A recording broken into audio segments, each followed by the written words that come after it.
ವೀಕ್ಷಕರೇ, ಆಸೆಗೂ ಅತಿ ಆಸೆಗೂ ದುರಾಸೆಗೂ ಇರೋ ವ್ಯತ್ಯಾಸನ ಮನುಷ್ಯ ತಿಳ್ಕೊಳ್ಳಿಲ್ಲ ಅಂದ್ರೆ ಆತನ ಕೈಲಿ ಏನೇನು ಮಾಡಬಾರ್ದು ಅಂತ ಅನ್ಕೊಂಡಿರ್ತಾನೋ ಅದನ್ನೆಲ್ಲ ದುರಾಸೆ ಅನ್ನೋ ಕೆಟ್ಟ ಹುಳು ಮಾಡಿಸಿ ಹಾಕುತ್ತೆ. ಯಾವಾಗ ಮನುಷ್ಯನಲ್ಲಿ ದುರಾಸೆ ಹೆಚ್ಚಾಗುತ್ತೋ ಆಗ ಮನುಷ್ಯ ಸರಿ ಮತ್ತು ತಪ್ಪು ಅನ್ನೋ ಬಾರ್ಡರ್ನೇ ಅಳಿಸಿ ಹಾಕ್ತಾನೆ. ಇವತ್ತಿನ ಕೇಸ್ ಕೂಡ ಇದೇ ಬೇಸ್ ಮೇಲೆ ನಡೆದಿರೋ ಒಂದು ಅಮಾನವೀಯ ಕೃತ್ಯ. ಬನ್ನಿ ಹಾಗಿದ್ರೆ ತಡ ಮಾಡದೆ ಸ್ಟೋರಿನ ಶುರು ಮಾಡೋಣ. ಮಾಡೋಕ್ಕೂ ಮುಂಚೆ ನೀವು ನಮ್ಮ ಚಾನೆಲ್ಗೆ ಮೊದಲ ಬಾರಿ ಬಂದಿದ್ರೆ ದಯವಿಟ್ಟು ಸಬ್ಸ್ಕ್ರೈಬ್ ಮಾಡಿಕೊಂಡು ನೋಟಿಫಿಕೇಶನ್ ಬೆಲ್ನ ಆನ್ ಮಾಡಿ. ಹಾಗೆ ನಿಮ್ಮ ಅಮೂಲ್ಯವಾದ ಅಭಿಪ್ರಾಯವನ್ನ ಕಾಮೆಂಟ್ ಸೆಕ್ಷನ್ ಅಲ್ಲಿ ತಿಳಿಸೋದನ್ನ ಮರಿಬೇಡಿ. ಈ ಕತೆ ಶುರುವಾಗೋದು ದೆಹಲಿಯ ನೋಯ್ಡಾದಿಂದ. ಅಲ್ಲಿಯ ಒಂದು ಏರಿಯಾ ಸದಾರ್ಪುರ್. ಇಲ್ಲಿ ಒಂದು ಚೌಹಾನ್ ಫ್ಯಾಮಿಲಿ ವಾಸವಿದ್ರು. ಈ ಊರಲ್ಲಿ ಚೌಹಾನ್ ಫ್ಯಾಮಿಲಿಗೆ ಬಹಳನೇ ಮರ್ಯಾದೆ ಇತ್ತು. ಯಾಕೆಂದ್ರೆ ಈ ಫ್ಯಾಮಿಲಿಯ ಹಿರಿಯ ಅಜ್ಜ ಆ ಊರಿನ ಮಾಜಿ ಸರ್ಪಂಚ್ ಆಗಿದ್ರು. ಹಾಗೆ ಈ ಫ್ಯಾಮಿಲಿ ಫೈನಾನ್ಷಿಯಲಿ ಕೂಡ ಬಹಳನೇ ಸೆಟಲ್ ಆಗಿದ್ರು. ಫ್ಯಾಮಿಲಿಯಲ್ಲಿ ಒಟ್ಟು 4 ಜನ ಇದ್ರು. ಮನೆಯ ಮುಖ್ಯಸ್ಥ ಹರ್ಷವರ್ಧನ್, ಅವರ ಪತ್ನಿ, ಮಗ ಮನೀಶ್ ಹಾಗೂ ಕೊನೆಯ ಮಗಳು ಮನೀಷಾ. ವೀಕ್ಷಕರೇ, ನಾವು ಸಾಮಾನ್ಯವಾಗಿ ತುಂಬಾ ಫ್ಯಾಮಿಲಿಗಳಲ್ಲಿ ಈ ವಿಷಯವನ್ನ ನೋಡಿರ್ತೀವಿ. ಅದೇನೆಂದ್ರೆ ಮನೆಯ ಮಗಳು ಹೆಚ್ಚಾಗಿ ಅಪ್ಪನೊಂದಿಗೆ ಕನೆಕ್ಟ್ ಆಗ್ತಾಳೆ, ಹಾಗೆ ಮಗ ಅಮ್ಮನೊಂದಿಗೆ. ಎಲ್ಲಾ ಫ್ಯಾಮಿಲಿಗಳಲ್ಲೂ ಹೀಗೆ ಇರಲ್ಲ, ಬಟ್ ಮೋಸ್ಟ್ ಆಫ್ ದ ಫ್ಯಾಮಿಲೀಸ್ಗಳಲ್ಲಿ ಹೀಗೆ ಇರೋದು ಸಹಜ. ಚೌಹಾನ್ ಫ್ಯಾಮಿಲಿಯಲ್ಲೂ ಹೀಗೆ ಇತ್ತು. ತಂದೆ ಹರ್ಷವರ್ಧನ್ಗೆ ಮಗಳು ಮನೀಷಾ ಅಂದ್ರೆ ಬಹಳನೇ ಪ್ರೀತಿ. ಆಕೆ ಏನೇ ಕೇಳಿದ್ರೂ ಅಪ್ಪ ಹರ್ಷವರ್ಧನ್ ಇಲ್ಲ ಅಂತಿರ್ಲಿಲ್ಲ. ಬೇಸಿಕಲಿ ತಂದೆಗೆ ಮಗಳು ಅಂದ್ರೆ ಪ್ರಾಣ. ಹಾಗೆ ಅಣ್ಣ ಮನೀಶ್ ಅಮ್ಮನ ಮುದ್ದು ಮಗ. ಆತನಿಗೂ ಎಲ್ಲವೂ ಸಿಕ್ತಿತ್ತು, ಬಟ್ ಅದು ತಾಯಿಯ ಮೂಲಕ. ಮನೀಷಾಗೆ ಯಾವತ್ತೂ ತನ್ನ ತಾಯಿ ನನ್ನನ್ನ ಹೆಚ್ಚಾಗಿ ಗಮನಿಸಲ್ಲ, ಪ್ರೀತಿಸಲ್ಲ, ಬರೀ ಅಣ್ಣನನ್ನೇ ಕೇರ್ ಮಾಡ್ತಾಳೆ ಅನ್ನೋ ಯಾವ ಕಂಪ್ಲೇಂಟ್ಸ್ ಇರಲಿಲ್ಲ. ಆಕೆಯದೇ ಪ್ರಪಂಚದಲ್ಲಿ ತಂದೆಯೊಂದಿಗೆ ಇರ್ತಿದ್ಲು. ಹೀಗೆ ಎಲ್ಲವೂ ಸರಿ ಇದ್ದ ಚೌಹಾನ್ ಫ್ಯಾಮಿಲಿಯಲ್ಲಿ ತಂದೆ ಹರ್ಷವರ್ಧನ್ ಕ್ಯಾನ್ಸರ್ಗೆ ತುತ್ತಾಗ್ತಾರೆ. ಇದರ ಇಂಪ್ಯಾಕ್ಟ್ ಇಡೀ ಫ್ಯಾಮಿಲಿಯ ಮೇಲಾಗತ್ತೆ. ಸರಿ ಸುಮಾರು 1 ವರ್ಷ ಇಡೀ ಫ್ಯಾಮಿಲಿ ಇದೇ ನೋವಿನಲ್ಲಿ ಕಾಲ ಕಳೆಯೋ ಹಾಗಾಗುತ್ತೆ. ನಂತರ 2011ರಲ್ಲಿ ಹರ್ಷವರ್ಧನ್ ನಿಧನರಾಗ್ತಾರೆ. ಇವರ ಸಾವಿನ ನೋವು ಇಡೀ ಫ್ಯಾಮಿಲಿಗೆ ಇದ್ರೂ ಹೆಚ್ಚಾಗಿ ಇಂಪ್ಯಾಕ್ಟ್ ಆಗಿದ್ದು ಅವರ ಮಗಳು ಮನೀಷಾಗೆ. ಯಾಕಂದ್ರೆ ತಂದೆ ತೀರ್ಕೊಂಡಾಗ ಮನೀಷಾಗೆ ಕೇವಲ 10 ವರ್ಷ. ಆಕೆ ಜಸ್ಟ್ ಒಬ್ಬ ತಂದೆಯನ್ನ ಕಳ್ಕೊಂಡಿರಲಿಲ್ಲ, ಜೊತೆಗೆ ಒಬ್ಬ ಲವ್ವಿಂಗ್, ಕೇರಿಂಗ್ ಫ್ರೆಂಡ್ ಅನ್ನು ಕೂಡ ಕಳ್ಕೊಂಡಿದ್ಲು. ನಾನು ಮುಂಚೆನೆ ಹೇಳ್ದಾಗೆ ಮನೀಷಾ ತನ್ನ ಇಡೀ ಫ್ಯಾಮಿಲಿಯಲ್ಲಿ ಕೇವಲ ತಂದೆಯೊಂದಿಗೆ ಬಹಳ ಕ್ಲೋಸ್ ಆಗಿ ಇದ್ದಿದ್ದರಿಂದ ತಂದೆಯ ನಿಧನದ ನಂತರ ಆಕೆಗೆ ನಾನು ಒಂಟಿ ಆದೆ ಅನ್ನೋ ಒಂದು ಫೀಲ್ ಕಾಡೋಕೆ ಶುರುವಾಗತ್ತೆ. ತಂದೆ ಹರ್ಷವರ್ಧನ್ ಸಾಯುವ ಮುನ್ನ ಒಂದು ವಿಲ್ ಮಾಡಿಸಿದ್ರು. ಅದರಲ್ಲಿ ತಮ್ಮ ಸಂಪೂರ್ಣ ಆಸ್ತಿಯನ್ನ ತಮ್ಮ 2 ಮಕ್ಕಳಾದ ಮನೀಶ್ ಹಾಗೂ ಮನೀಷಾಗೆ ಈಕ್ವಲ್ ಆಗಿ ಡಿವೈಡ್ ಮಾಡಿಕೊಟ್ಟಿದ್ರು. ಯಾಕಂದ್ರೆ ಅವರಿಗೆ ತಮ್ಮ 2 ಮಕ್ಕಳಲ್ಲಿ ಯಾವುದೇ ಭೇದ ಭಾವ ಇರಲಿಲ್ಲ.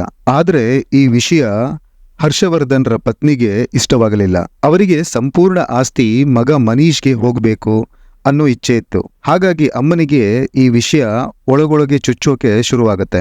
ಆದ್ರೆ ಆಗ ಮನೀಷಾಗೆ ಇನ್ನು 10 ವರ್ಷಗಳಾಗಿದ್ರಿಂದ ತಾಯಿ ಅಷ್ಟಾಗಿ ಏನು ಹೇಳಲಿಲ್ಲ.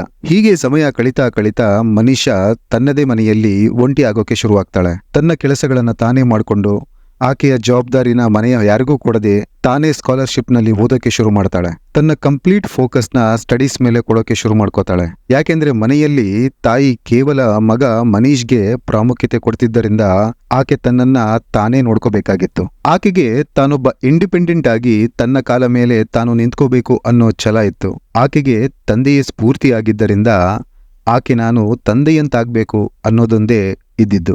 ಮನೀಷಾ ತನ್ನ ತಂದೆಯನ್ನ ಎಷ್ಟು ಮಿಸ್ ಮಾಡ್ಕೊಂತಿದ್ಲು ಅಂದ್ರೆ ಅವರ ಹೆಸರಲ್ಲಿ ಕೈಗೆ ಒಂದು ಟ್ಯಾಟೂನು ಕೂಡ ಹಾಕ್ಸ್ಕೊಂಡಿದ್ಲು. ಸ್ಟಡೀಸ್ ಕಂಪ್ಲೀಟ್ ಆದ್ಮೇಲೆ ಆಕೆಗೆ ಒರೆನಾ ಟೆಕ್ನಾಲಜೀಸ್ ಅನ್ನೋ ಕಂಪನಿಯಲ್ಲಿ ಟೆಕ್ ರಿಲೇಟೆಡ್ ಜಾಬ್ ಕೂಡ ಸಿಗತ್ತೆ. ಇಡೀ ಕಂಪನಿಯಲ್ಲಿ ಆಕೆಯ ಫ್ರೆಂಡ್ಸ್, ಕೊಲೀಗ್ಸ್ ಎಲ್ರೂ ಆಕೆನ ಬಹಳನೇ ಇಷ್ಟಪಡ್ತಿದ್ರು. ಆಕೆ ಬಹಳನೇ ಹಾರ್ಡ್ ವರ್ಕಿಂಗ್. ಯಾವಾಗ್ಲೂ ಎಷ್ಟೇ ಸ್ಟ್ರೆಸ್ ಇದ್ರೂ ನಗುಮುಖದಿಂದಲೇ ಆ ಕೆಲಸವನ್ನ ಮಾಡಿ ಮುಗಿಸ್ತಿದ್ಲು. ಆದ್ರೆ ಮನೀಷಾಳ ಆ ನಗುಮುಖದ ಹಿಂದೆ ಇರುತ್ತಿದ್ದ ನೋವಿನ ಕತೆ ಯಾರಿಗೂ ಗೊತ್ತಿರಲಿಲ್ಲ.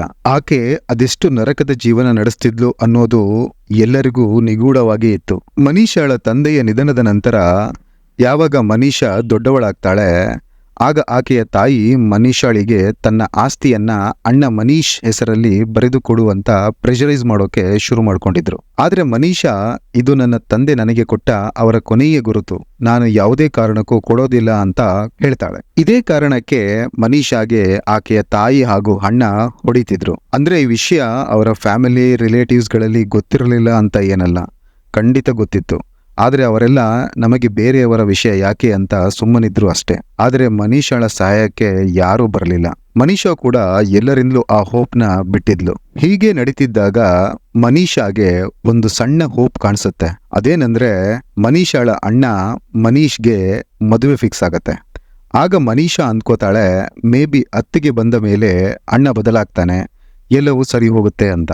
ಆದ್ರೆ ಮನೀಷಾಗೆ ಗೊತ್ತಿರಲಿಲ್ಲ ಆ ಅತ್ತಿಗೆ ಅನ್ನೋ ಮಹಿಳೆ ಮೊದಲೇ ಇದ್ದ ಅಮ್ಮ ಮತ್ತು ಅಣ್ಣನಿಗಿಂತ ಬಹಳನೇ ಡೇಂಜರಸ್ ಅಂತ. ಸೊ ಮನೀಶ್ನ ಮದುವೆ ಶಿಖಾ ಎಂಬ ಹುಡುಗಿಯೊಂದಿಗೆ ನೆರವೇರುತ್ತೆ. ಶಿಖಾ ಸಾನಿಪತ್ನಲ್ಲಿ ವಾಸವಿದ್ದವಳು. ಮದುವೆಯ ಹೊಸದರಲ್ಲಿ ಎಲ್ಲವೂ ನಾರ್ಮಲ್ ಆಗಿತ್ತು. ಶಿಖಾ ಒಬ್ಬ ಒಳ್ಳೆ ಹೆಂಡತಿಯಾಗಿ, ಸೊಸೆಯಾಗಿ, ಮನೀಷಾಗೆ ಒಳ್ಳೆ ಗೆಳತಿಯಾಗಿ ಕೂಡ ಇದ್ಲು. ಆದ್ರೆ ಕೆಲ ಸಮಯದ ನಂತರ ಮನೀಷಾಗೆ ಶಿಖಾ ಯಾವುದೋ ಹುಡುಗನೊಂದಿಗೆ ಫೋನ್ನಲ್ಲಿ ಮಾತನಾಡ್ತಿರೋದನ್ನ ಗಮನಿಸ್ತಾಳೆ. ನಂತರ ಆಕೆಯ ಫೋನ್ ತಗೊಂಡು ಕಾಲ್ಸ್, ಚಾಟ್ಸ್, ಫೋಟೋಸ್ ಎಲ್ಲ ನೋಡ್ತಾಳೆ. ಶಿಖಾಗೆ ಪವನ್ ಅನ್ನೋ ಹುಡುಗನೊಂದಿಗೆ ಸಂಬಂಧ ಇರೋದು ಮನೀಷಾಗೆ ಗೊತ್ತಾಗತ್ತೆ. ಆಗ ಮನೀಷಾ ತನ್ನ ಫ್ಯಾಮಿಲಿ ಹಾಗೂ ಅಣ್ಣನ ಸಂಸಾರಕ್ಕಾಗಿ ಅತ್ತಿಗೆ ಶಿಖಾಗೆ, ನೀವು ಇದನ್ನೆಲ್ಲ ಮಾಡೋದು ತಪ್ಪು, ಇದನ್ನ ಈಗ್ಲೇ ನಿಲ್ಲಿಸಿ ಬಿಡಿ ಅಂತ ಹೇಳ್ತಾಳೆ. ಆದ್ರೆ ಶಿಖಾ ಅದನ್ನ ನಿಲ್ಲಿಸ್ಲೇ ಇಲ್ಲ. ಈಗ ಶಿಖಾಗೆ ಮನೀಷಾ ಒಂದು ಪ್ರಾಬ್ಲಮ್ ಆಗಿದ್ಲು. ಯಾಕೆಂದ್ರೆ ಮನೀಷಾ ಶಿಖಾಳ ಅಫೇರ್ನ ಮಧ್ಯೆ ಬರ್ತಿದ್ಲು. ಆಕೆಗೆ ವಿಷಯ ಗೊತ್ತಾಗಿತ್ತು. ಇತ್ತ ಕಡೆ ಅಣ್ಣ ಮನೀಶ್ಗೆ ತನ್ನ ಸಂಪೂರ್ಣ ಪ್ರಾಪರ್ಟಿನ ಮಾರ್ಬೇಕಾಗಿತ್ತು. ಆದ್ರೆ ಅದರ ಅರ್ಧ ಮನೀಷಾಳ ಹೆಸರಲ್ಲಿತ್ತು. ಹಾಗಾಗಿ ಆತ ತನ್ನ ಪ್ರಾಪರ್ಟಿಯನ್ನ ಮಾರೋಕಾಗ್ತಿರ್ಲಿಲ್ಲ. ಜೊತೆಗೆ ಮನೀಷಾ ಕೂಡ ಅದಕ್ಕೆ ಒಪ್ಕೋತಾನೂ ಇರಲಿಲ್ಲ. ಆ ಪ್ರಾಪರ್ಟಿಯ ವ್ಯಾಲ್ಯೂ ಸುಮಾರು 5-6 ಕೋಟಿ ರೂಪಾಯಿಗಳದಾಗಿತ್ತು. ಯಾವಾಗ ಶಿಖಾಗೆ ಈ ಪ್ರಾಪರ್ಟಿ ಮತ್ತು ಅದರ ವ್ಯಾಲ್ಯೂ ಬಗ್ಗೆ ಗೊತ್ತಾಗುತ್ತೆ, ಆಗ ಆಕೆಯ ಪತಿ ಮನೀಶ್ನ ಬ್ರೈನ್ ವಾಶ್ ಮಾಡೋಕೆ ಶುರು ಮಾಡ್ಕೋತಾಳೆ. ಈಗ ಶಿಖಾ ಮನೀಷಾಳನ್ನ ತನ್ನ ಅಣ್ಣ ಹಾಗೂ ಅಮ್ಮ ಹೇಗೆ ಟ್ರೀಟ್ ಮಾಡ್ತಿದ್ರೋ ಆಕೆ ಕೂಡ ಹಾಗೆ ಟ್ರೀಟ್ ಮಾಡೋಕೆ ಶುರು ಮಾಡ್ಕೋತಾಳೆ. ಯಾವ ಹಂತಕ್ಕಂದ್ರೆ ಆಕೆ ಕೂಡ ಮನೀಷಾಗೆ ಹೊಡೆಯೋಕೆ ಶುರು ಮಾಡ್ಕೋತಾಳೆ. ಆಕೆಯ ಮೇಲೆ ಸುಳ್ಳು ಸುಳ್ಳು ಅಲಿಗೇಷನ್ಸ್ ಮಾಡೋಕೆ ಶುರು ಮಾಡ್ಕೋತಾಳೆ. ಸರಿಯಾಗಿ ಊಟ ಕೂಡ ಕೊಡದ ಹಾಗೆ ಮಾಡ್ತಾಳೆ. ಇದೆಲ್ಲ ನಿರಂತರವಾಗಿ ಕಂಟಿನ್ಯೂ ಆಗೋಕೆ ಶುರುವಾಗತ್ತೆ. ಆದ್ರೆ ಮನೀಷಾ ತನ್ನ ಆಫೀಸ್ಗೆ ಅದೇ ನಗುಮುಖದಿಂದ ಹೋಗಿ ಕೆಲಸ ಮಾಡಿ ಬರ್ತಿದ್ಲು. ಹೀಗೆ ಒಂದು ದಿನ ಮನೀಷಾ ಆಫೀಸ್ ಕೆಲಸ ಮುಗಿಸಿ ಮನೆಗೆ ವಾಪಸ್ ಬಂದಾಗ ಅಣ್ಣನ ರೂಮ್ನಿಂದ ಅಣ್ಣ ಅತ್ತಿಗೆ ಮಾತನಾಡುತ್ತಿರೋದನ್ನ ಕೇಳಿಸ್ಕೊತಾಳೆ. ಮನೀಷಾ ಅನ್ಕೋತಾಳೆ ಅಣ್ಣ ಇವತ್ತು ಮನೇಲೇ ಇದ್ದಾರೆ ಅಂತ. ಆದ್ರೆ ಯಾವಾಗ ಆಕೆ ಅವರ ರೂಮ್ ಹತ್ತಿರ ಹೋಗಿ ನೋಡ್ತಾಳೆ, ಅಲ್ಲಿ ಶಿಖಾ ಹಾಗೂ ಪವನ್ ಇರೋದನ್ನ ಗಮನಿಸ್ತಾಳೆ. ತಕ್ಷಣ ತನ್ನ ಫೋನ್ ತಗೊಂಡು ಅವರಿಬ್ಬರು ಒಟ್ಟಿಗೆ ಇರೋ ವಿಡಿಯೋ ಮಾಡ್ತಾಳೆ. ನಂತರ ತನ್ನ ರೂಮ್ಗೆ ಹೋಗಿ ಸಂಜೆ ಅಣ್ಣ ಬರೋವರೆಗೂ ಕಾಯ್ತಾ ಕೂರ್ತಾಳೆ. ಯಾವಾಗ ಸಂಜೆ ಅಣ್ಣ ಮನೀಶ್ ಮನೆಗೆ ಬರ್ತಾನೆ, ಆಗ ಮನೀಷಾ ನಡೆದಿದ್ದನ್ನೆಲ್ಲ ಆತನಿಗೆ ಹೇಳ್ತಾಳೆ. ಫೋಟೋಸ್, ವಿಡಿಯೋಸ್, ಚಾಟ್ ಮೆಸೇಜಸ್ ಎಲ್ಲವನ್ನು ತೋರಿಸ್ತಾಳೆ. ಆದ್ರೆ ಶಿಖಾ ಎಂತ ಬುದ್ಧಿವಂತೆ ಅಂದ್ರೆ ಅಲ್ಲಿ ನಡೆದ ಘಟನೆನ ಸಂಪೂರ್ಣವಾಗಿ ಮನೀಷಾಳ ಮೇಲೆ ಹಾಕ್ತಾಳೆ. ಆಕೆ ಹೇಳ್ತಾಳೆ, ಇದೆಲ್ಲ ಮನೀಷಾಳ ಪ್ಲಾನ್. ಆಕೆಯೇ ಪವನ್ನ ಮನೆಗೆ ಕರ್ಕೊಂಡು ಬಂದಿದ್ದು. ನಂತರ ಫೋಟೋ ತೆಗೆದ್ಲು. ಆಕೆಯ ಉದ್ದೇಶ ನಮ್ಮಿಬ್ಬರನ್ನ ದೂರ ಮಾಡಬೇಕು ಅನ್ನೋದೊಂದೇ. ನಂತರ ನೀನು ಪ್ರಾಪರ್ಟಿ ಬಗ್ಗೆ ಹೆಚ್ಚಾಗಿ ತಲೆ ಕೆಡಿಸ್ಕೊಳ್ಳಲ್ಲ, ಸೊ ಮನೀಷಾಗೆ ಎಲ್ಲಾ ಪ್ರಾಪರ್ಟಿ ಸಿಗುತ್ತೆ, ಅದಕ್ಕೆ ಇದನ್ನೆಲ್ಲ ಮಾಡ್ತಿದ್ದಾಳೆ ಅಂತ ಹೇಳ್ತಾಳೆ ಶಿಖಾ. ಇಷ್ಟೆಲ್ಲ ಪ್ರೂಫ್ ಕೊಟ್ಟು ಮೇಲೂ ಅಣ್ಣ ಮನೀಶ್ ತಂಗಿ ಮನೀಷಾಳನ್ನ ನಂಬಲೇ ಇಲ್ಲ. ಆತ ಶಿಖಾ ಪರವಾಗಿ ನಿಂತ್ಕೋತಾನೆ. ದೇವ್ರಾಣೆ ಆತನ ತಲೆಯಲ್ಲಿ ಏನು ನಡೀತಿತ್ತು ಅನ್ನೋದು ಗೊತ್ತಿಲ್ಲ. ಮೇ ಬಿ ಆತ ಪ್ರಾಪರ್ಟಿ ವಿಷಯವಾಗಿ ತನ್ನ ತಂಗಿನ ಒಬ್ಬ ಶತ್ರುವಾಗಿ ನೋಡ್ತಿದ್ದರಿಂದ ಆತನಿಗೆ ಯಾವುದು ಸರಿ ಯಾವುದು ತಪ್ಪು ಅಂತ ತಿಳ್ಕೊಳ್ಳೋ ವ್ಯವಧಾನ ಕೂಡ ಇರಲಿಲ್ಲ ಅನ್ಸುತ್ತೆ. ಆದ್ರೆ ಈ ಇನ್ಸಿಡೆಂಟ್ ಆದ್ಮೇಲೆ ಶಿಖಾಗೆ ಮನೀಷಾಳನ್ನ ಕಂಡ್ರೆ ಆಗ್ತಾನೆ ಇರಲಿಲ್ಲ. ಇವಳನ್ನ ಹೇಗಾದ್ರೂ ನನ್ನ ಲೈಫ್ನಿಂದ ಹೊರಗೆ ಹಾಕ್ಬೇಕು ಅಂತ ಡಿಸೈಡ್ ಮಾಡ್ತಾಳೆ. ಶಿಖಾ ಗಂಡ ಮನೀಶ್ಗೆ ಡೈವರ್ಸ್ ಕೊಡಕ್ಕೆ ರೆಡಿ ಇರಲಿಲ್ಲ. ಯಾಕೆಂದ್ರೆ ಆತನ ಬಳಿ 5-6 ಕೋಟಿಯ ಪ್ರಾಪರ್ಟಿ ಇದೆ ಅನ್ನೋದು ತಿಳಿದಿತ್ತು. ಆದ್ರೆ ಆತನ ಬಳಿ ಅರ್ಧ ಪ್ರಾಪರ್ಟಿ ಮಾತ್ರ ಇದೆ ಅನ್ನೋದು ಆಕೆಗೆ ಚೆನ್ನಾಗಿಯೇ ತಿಳಿದಿತ್ತು. ಡೈವರ್ಸ್ ತಗೊಂಡ್ರೆ ಜಾಸ್ತಿ ಹಣ ಬರಲ್ಲ ಅಂತಾನೂ ಗೊತ್ತಿತ್ತು. ಇದರ ಜೊತೆಗೆ ಆಕೆಗೆ ಆಕೆಯ ಲವ್ವರ್ ಪವನ್ ಅನ್ನು ಬಿಡಲು ಕೂಡ ಮನಸ್ಸಿರಲಿಲ್ಲ. ಹಾಗಾಗಿ ಆಕೆ ಏನ್ ಮಾಡ್ತಾಳೆ ಅಂದ್ರೆ ಶಿಖಾ ತನ್ನ ಗಂಡ ಹಾಗೂ ಲವ್ವರ್ ಇಬ್ಬರನ್ನ ಬ್ರೈನ್ ವಾಶ್ ಮಾಡೋಕೆ ಶುರು ಮಾಡ್ತಾಳೆ. ಗಂಡನಿಗೆ ಹೇಳ್ತಾಳೆ, ನೋಡು, ಎಲ್ಲಿಯವರೆಗೂ ನಿನ್ನ ತಂಗಿ ಬದುಕಿರ್ತಾಳೋ ಅಲ್ಲಿಯವರೆಗೂ ನೀನು ಪ್ರಾಪರ್ಟಿ ಆಸೆನ ಬಿಟ್ಟು ಬಿಡು. ಯಾಕೆಂದ್ರೆ ಆಕೆ ಅದನ್ನ ಮಾರಲು ಬಿಡೋದಿಲ್ಲ. ಹಾಗೆ ಆಕೆ ಪವನ್ನ ಬಳಿ ಹೇಳ್ತಾಳೆ, ಮನೀಷಾ ಬದುಕಿರೋವರೆಗೂ ನಾವಿಬ್ಬರು ಒಂದಾಗಲು ಸಾಧ್ಯವಿಲ್ಲ ಅಂತ.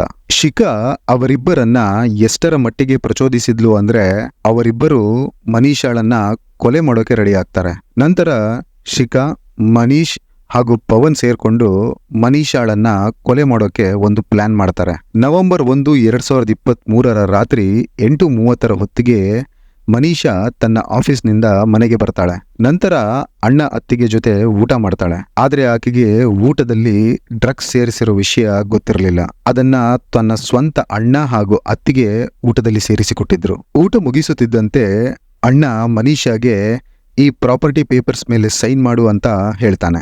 ಆದ್ರೆ ಆಕೆ ಯಾವಾಗ್ಲೂ ಹೇಳೋ ಹಾಗೆ ಇದು ನನ್ನ ತಂದೆಯದು, ನಾನು ಯಾರಿಗೂ ಕೊಡಲ್ಲ ಅಂತಿದ್ದಂಗೆ ಅವರಿಬ್ಬರು ಆಕೆಗೆ ಸಿಕ್ಕ ವಸ್ತುಗಳಿಂದ ಹೊಡೆಯೋಕೆ ಶುರು ಮಾಡ್ತಾರೆ. ಯಾವಾಗ ಮನೀಷಾ ಪ್ರಜ್ಞೆ ಕಳ್ಕೊತಾಳೆ ಆಗ ಮನೆಯಲ್ಲಿ ಅವಿತು ಕೂತಿದ್ದ ಪವನ್ ಒಂದು ದುಪಟ್ಟ ತಂದು ಆಕೆಯ ಕುತ್ತಿಗೆಗೆ ಹಾಕಿ ಬಿಗಿಗೊಳಿಸಿ ಉಸಿರುಗಟ್ಟಿಸ್ತಾನೆ.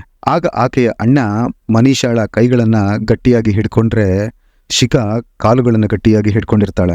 ಮೂವರು ಸೇರಿ ಒಬ್ಬ ಅಮಾಯಕಿಯನ್ನ ನಿರ್ದಯವಾಗಿ ಕೊಲೆ ಮಾಡ್ತಾರೆ. ಅದು ಜಸ್ಟ್ ಪ್ರಾಪರ್ಟಿಗಾಗಿ. ವೀಕ್ಷಕರೇ, ಇದನ್ನ ಕೇಳಿ ನಿಮಗೆ ಒಬ್ಬ ಅಣ್ಣ ಹೀಗೆ ತನ್ನ ಸ್ವಂತ ತಂಗಿಯ ಜೊತೆ ಹೀಗೆ ಮಾಡಲು ಸಾಧ್ಯ ಅಂತ ಅಂದ್ಕೊಂಡ್ರೆ, ಇದಾದ ನಂತರ ಅವರು ಮನೀಷಾಳೊಂದಿಗೆ ಮಾಡಿದ ಕೃತ್ಯ ಕೇಳಿದ್ರೆ ನೀವುಗಳು ಮನುಷ್ಯತ್ವದ ಮೇಲೆ ನಂಬಿಕೆನೆ ಕಳ್ಕೊತೀರಾ. ಮನೀಷಾಳನ್ನ ಕೊಲೆ ಮಾಡಿದ ಮೇಲೆ ಆಕೆಯ ಬಾಡಿನ ಹೊರಗಡೆ ಎಸೆಯಲು ಒಂದು ಸೂಟ್ ಕೇಸ್ ರೆಡಿ ಮಾಡ್ತಾರೆ. ಆದ್ರೆ ಮನೀಷಾಳ ಬಾಡಿ ಆ ಸೂಟ್ ಕೇಸ್ ನಲ್ಲಿ ಫಿಟ್ ಮಾಡೋದು ಕಷ್ಟವಾಗಿತ್ತು. ಅದಕ್ಕಾಗಿ ಅವರುಗಳು ಆಕೆಯ ದೇಹದ ಎಲ್ಲಾ ಮೂಳೆಗಳನ್ನ ಮುರಿದು ಆ ಸೂಟ್ ಕೇಸ್ ನಲ್ಲಿ ಫಿಟ್ ಮಾಡ್ತಾರೆ. ನಂತರ ಕಾರ್ನಲ್ಲಿ ಆ ಸೂಟ್ ಕೇಸ್ ನ ಇಟ್ಕೊಂಡು ಅಲ್ಲಿಂದ 75 ಕಿಲೋಮೀಟರ್ ದೂರದಲ್ಲಿದ್ದ ಸಿಸಾನಾ ಎಂಬ ಗ್ರಾಮಕ್ಕೆ ತರ್ತಾರೆ. ಅದು ಪವನ್ ಇದ್ದ ಊರು. ಸಿಸಾನಾಗೆ ತಂದು ಅಲ್ಲಿಯ ಒಂದು ನಿರ್ಜನ ಪ್ರದೇಶದಲ್ಲಿ ಆ ಸೂಟ್ ಕೇಸ್ ಇಟ್ಟು ಅದಕ್ಕೆ ಪೆಟ್ರೋಲ್ ಸುರಿದು ಬೆಂಕಿ ಹಚ್ಚಿ ಮೂವರು ಅಲ್ಲಿಂದ ಪರಾರಿ ಆಗ್ತಾರೆ. ಅವರು ಅಂದ್ಕೋತಾರೆ ಬೆಳಿಗ್ಗೆ ಅಷ್ಟೊತ್ತರಲ್ಲಿ ಕಂಪ್ಲೀಟ್ ಬಾಡಿ ಸುಟ್ಟು ಹೋಗುತ್ತೆ ಅಂತ. ಆದ್ರೆ ಅವರು ಒಂದು ವಿಷಯವನ್ನ ಅಬ್ಸರ್ವ್ ಮಾಡಿರಲಿಲ್ಲ. ಅದೇನೆಂದ್ರೆ, ಯಾವ ಜಾಗದಲ್ಲಿ ಅವರು ಸೂಟ್ ಕೇಸ್ ಇಟ್ಟು ಬೆಂಕಿ ಹಚ್ಚಿದ್ರೋ ಆ ನೆಲ ಬಹಳನೇ ತೇವವಾಗಿತ್ತು. ಬೆಂಕಿ ಹಚ್ಚಿ ಬಂದ ಕೆಲವೇ ಗಂಟೆಗಳಲ್ಲಿ ಆ ಬೆಂಕಿ ಹಾರಿ ಹೋಗಿತ್ತು. ಈಗ ಬೆಳಗ್ಗೆ 5 ಗಂಟೆಯ ಸಮಯ. ಸಿಸಾನಾ ಗ್ರಾಮದ ಹಿರಿಯರೊಬ್ಬರು ಆ ರೋಡ್ನಲ್ಲಿ ಹೋಗುವಾಗ ಬೆಂಕಿಯ ಹೊಗೆ ಬರ್ತಿರೋದನ್ನ ನೋಡಿ ಹತ್ತಿರ ಹೋಗ್ತಾರೆ. ಆಗ ಅಲ್ಲಿ ಮನುಷ್ಯನ ಮೂಳೆಗಳನ್ನ ನೋಡಿ ತಕ್ಷಣ ಪೊಲೀಸರಿಗೆ ಫೋನ್ ಮಾಡಿ ಇನ್ಫಾರ್ಮ್ ಮಾಡ್ತಾರೆ. ಪೊಲೀಸರು ಸ್ಪಾಟ್ಗೆ ಬರ್ತಾರೆ. ಅವರಿಗೆ ಮೊದಲ ಟಾಸ್ಕ್ ಈ ಬಾಡಿನ ಯಾರದೆಂದು ಐಡೆಂಟಿಫೈ ಮಾಡೋದಾಗಿತ್ತು. ಹಾಗಾಗಿ ಸುತ್ತಮುತ್ತ ಊರಿನವರನ್ನೆಲ್ಲ ವಿಚಾರಿಸ್ತಾರೆ. ಆದ್ರೆ ಎಲ್ಲೇ ಯಾರನ್ನ ಕೇಳಿದ್ರು ಯಾರಿಗೂ ಏನೂ ಗೊತ್ತಿರಲಿಲ್ಲ. ಹಾಗಾಗಿ ಪೊಲೀಸರು ಮನೀಷಾಳ ದೇಹವನ್ನ ಅನ್ಐಡೆಂಟಿಫೈಡ್ ಬಾಡಿ ಅಂತ ಡಿಕ್ಲೇರ್ ಮಾಡ್ತಾರೆ. ನಂತರ ಪೊಲೀಸರು ಸುತ್ತಮುತ್ತ ಇದ್ದ ಎಲ್ಲಾ CCTV ಕ್ಯಾಮೆರಾಗಳನ್ನ ಸರ್ಚ್ ಮಾಡ್ತಾರೆ. ಆಗ ಅವರಿಗೆ ಒಂದು ಕ್ಯಾಮೆರಾದಲ್ಲಿ ಸಿಲ್ವರ್ ಕಲರ್ ಕಾರ್ ಕಾಣಿಸುತ್ತೆ. ಆ ಕಾರ್ ರಾತ್ರಿ ಸಿಸಾನಾ ಊರಿಗೆ ಬಂದಿರೋದು ಗೊತ್ತಾಗುತ್ತೆ. ಹಾಗೆ ಅದೇ ರೂಟ್ನಲ್ಲಿ ವಾಪಸ್ ಹೋಗಿರೋದು ಗೊತ್ತಾಗುತ್ತೆ. ಆ ಕಾರ್ ಸಾನಿಪತ್ನಲ್ಲಿಯ ಒಬ್ಬ ಹೆಸರಲ್ಲಿ ರಿಜಿಸ್ಟರ್ ಆಗಿರುತ್ತೆ. ಆ ಅಡ್ರೆಸ್ನ ತಗೊಂಡು ಆತನ ಮನೆಗೆ ಪೊಲೀಸರು ಹೋಗ್ತಾರೆ. ವಿಚಾರಿಸಿದಾಗ ಆತ ಹೇಳ್ತಾನೆ, ಆ ಕಾರ್ ನನ್ನ ಸ್ನೇಹಿತ ಪವನ್ ತಗೊಂಡು ಹೋಗಿದ್ದ ಅಂತ. ಈಗ ಪೊಲೀಸರಿಗೆ ಒಂದು ಲೀಡ್ ಸಿಕ್ಕಿತ್ತು. ಆದ್ರೆ ಪೊಲೀಸರಿಗೆ ಈಗ್ಲೂ ಗೊತ್ತಿರಲಿಲ್ಲ ಸಿಕ್ಕಂತಹ ಬಾಡಿ ಯಾರದು ಅಂತ. ಇತ್ತ ಕಡೆ ಶಿಖಾ ಹಾಗೂ ಮನೀಶ್ ಮನೆಗೆ ವಾಪಸ್ ಬಂದು ತಮ್ಮ ನಾರ್ಮಲ್ ಲೈಫ್ನ ಬದುಕ್ತಿರ್ತಾರೆ. ಹಾಗೆ ಚೌಹಾನ್ ಫ್ಯಾಮಿಲಿಯಲ್ಲಿ ಮನೀಷಾ ಕೂಡ ನಾರ್ಮಲ್ ಲೈಫ್ ಬದುಕಬೇಕಾಗಿತ್ತು. ಅದರ ಪ್ರಕಾರ ಇವತ್ತು ಮನೀಷಾ ಆಫೀಸ್ಗೆ ಹೋಗಿರಬೇಕಿತ್ತು. ಆದ್ರೆ ಮನೀಷಾ ಆಫೀಸ್ಗೆ ಹೋಗಿರಲಿಲ್ಲ. ಅಲ್ಲಿ ಆಕೆಯ ಆಫೀಸ್ನ ಗೆಳತಿ ವೇಟ್ ಮಾಡಿ ಕಾಲ್ ಮಾಡ್ತಾಳೆ. ಆದ್ರೆ ಮನೀಷಾಳ ಫೋನ್ ರೀಚ್ ಆಗ್ತಿರಲ್ಲ. ನಂತರ ಆಕೆ ಮನೀಷಾಳ ಕಸಿನ್ ಸಂದೀಪ್ಗೆ ಫೋನ್ ಮಾಡಿ ಮನೀಷಾಳ ಫೋನ್ ರೀಚ್ ಆಗ್ತಿಲ್ಲ, ಸ್ವಲ್ಪ ಹೋಗಿ ಅವರ ಮನೆಯಲ್ಲಿ ನೋಡ್ತೀಯಾ ಅಂತ ಕೇಳ್ತಾಳೆ. ಕಸಿನ್ ಸಂದೀಪ್ಗೆ ಮನೀಷಾಳ ಬಗ್ಗೆ ಸ್ವಲ್ಪ ಕಾಳಜಿ ಇತ್ತು. ಹಾಗಾಗಿ ಇಮಿಡಿಯೇಟ್ ಆಗಿ ಮನೆಗೆ ಹೋಗಿ ಮನೀಷಾಳ ಅಣ್ಣನನ್ನ ಮನೀಷಾ ಎಲ್ಲಿ ಅಂತ ಕೇಳ್ತಾನೆ. ಆಗ ಅಣ್ಣ ಆಕೆ ಆಫೀಸ್ಗೆ ಹೋಗಿದ್ದಾಳೆ ಅಂತ ಹೇಳ್ತಾನೆ. ಇದನ್ನ ಕೇಳ್ತಿದ್ದಂಗೆ ಸಂದೀಪ್ಗೆ ಡೌಟ್ ಬಂದು ಇಮಿಡಿಯೇಟ್ ಆಗಿ ಪೊಲೀಸ್ ಸ್ಟೇಷನ್ಗೆ ಹೋಗಿ ಮಿಸ್ಸಿಂಗ್ ಕಂಪ್ಲೇಂಟ್ ನ ರಿಜಿಸ್ಟರ್ ಮಾಡಿಸ್ತಾನೆ. ಈ ಮಿಸ್ಸಿಂಗ್ ಕಂಪ್ಲೇಂಟ್ ರಿಜಿಸ್ಟರ್ ಮಾಡಿಕೊಂಡ ಪೊಲೀಸರು ಮನೀಶ್ ಮತ್ತು ಶಿಖಾರನ್ನ ಕೇಳ್ತಾರೆ ಮನೀಷಾ ಎಲ್ಲಿ ಅಂತ.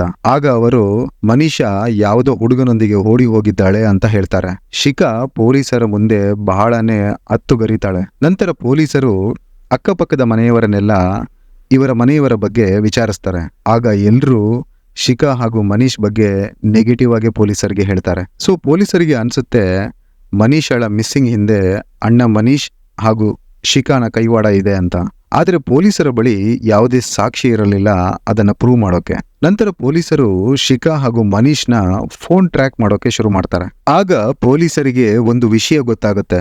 ಅದೇನಂದ್ರೆ ನವೆಂಬರ್ 1, 2023 ಶಿಖಾ ಹಾಗೂ ಮನೀಶ್ನ ಲೊಕೇಶನ್ ರಾತ್ರಿ ಸಿಸಾನ ಗ್ರಾಮದಲ್ಲಿ ಲೊಕೇಟ್ ಆಗಿತ್ತು. ಇಲ್ಲಿಂದ ಪೊಲೀಸರು ಒಂದೊಂದೇ ಡಾಟ್ ನ ಕನೆಕ್ಟ್ ಮಾಡೋಕೆ ಶುರು ಮಾಡ್ತಾರೆ. ನಂತರ ಶಿಖಾ ಹಾಗೂ ಮನೀಶ್ನ ಅರೆಸ್ಟ್ ಮಾಡಿ ಸ್ಟ್ರಿಕ್ಟ್ ಆಗಿ ಇಂಟರೋಗೇಷನ್ ಮಾಡ್ತಾರೆ. ಆಗ ಶಿಖಾ ಹಾಗೂ ಮನೀಶ್ ತಮ್ಮ ತಪ್ಪನ್ನ ಒಪ್ಕೋತಾರೆ. ಶಿಖಾ ಪೊಲೀಸರಿಗೆ ಹೇಳ್ತಾಳೆ, ಮನೀಷಾ ನನ್ನ ಶತ್ರು, ಆಕೆ ನನ್ನ ಅಫೇರ್ನ ಮಧ್ಯೆ ಬರ್ತಿದ್ಲು ಅಂತ. ಹಾಗೆ ಮನೀಶ್ನ ಪ್ರಕಾರ ಆಕೆ ತನ್ನ ಪ್ರಾಪರ್ಟಿನ ಮಾರೋಕೆ ಬಿಡ್ತಿರ್ಲಿಲ್ಲ ಅಂತಾನೆ. ಹಾಗಾಗಿ ಈ 2 ಕಾರಣಕ್ಕೆ ನಾವು ಆಕೆನ ಕೊಲೆ ಮಾಡಿದ್ವಿ ಅಂತಾರೆ. ಈ ಇಬ್ರು ಪೊಲೀಸರ ಕಸ್ಟಡಿಯಲ್ಲೇ ಇದ್ರು. ಆದ್ರೆ ಪವನ್ ಅಬ್ಸ್ಕ್ಯಾಂಡ್ ಆಗಿದ್ದ. ಪೊಲೀಸರು ಕ್ರೈಮ್ ಸ್ಪಾಟ್ ನಲ್ಲಿ ಇನ್ವೆಸ್ಟಿಗೇಷನ್ ಮಾಡುವಾಗ ಪವನ್ ಕದ್ದು ನೋಡ್ತಿರೋದನ್ನ ಗಮನಿಸಿ ಅವನನ್ನ ಅಲ್ಲೇ ಸ್ಥಳದಲ್ಲಿ ಬಂಧಿಸ್ತಾರೆ. ಆದ್ರೆ ಆತ ಪೊಲೀಸರ ಮೇಲೆ ಫೈರಿಂಗ್ ಮಾಡಿ ಓಡಿ ಹೋಗೋಕೆ ಪ್ರಯತ್ನ ಪಡ್ತಾನೆ. ಆದ್ರೆ ಪೊಲೀಸರು ಓಡ್ತಿದ್ದ ಪವನ್ ಕಾಲಿಗೆ ಫೈರ್ ಮಾಡಿ ಅರೆಸ್ಟ್ ಮಾಡ್ತಾರೆ. ನವೆಂಬರ್ 3, 2023ಕ್ಕೆ 3 ಜನರನ್ನ ಅರೆಸ್ಟ್ ಮಾಡಿ ಕೇವಲ 72 ಗಂಟೆಗಳಲ್ಲಿ ಈ ಕೇಸ್ನ ಪೊಲೀಸರು ಸಾಲ್ವ್ ಮಾಡಿರ್ತಾರೆ. ಸ್ಟೋರಿನ ಇಲ್ಲಿಗೆ ಎಂಡ್ ಮಾಡೋಣ. ಸಿಗ್ತೀನಿ ಮುಂದಿನ ಎಪಿಸೋಡ್ನಲ್ಲಿ. Till then, take care.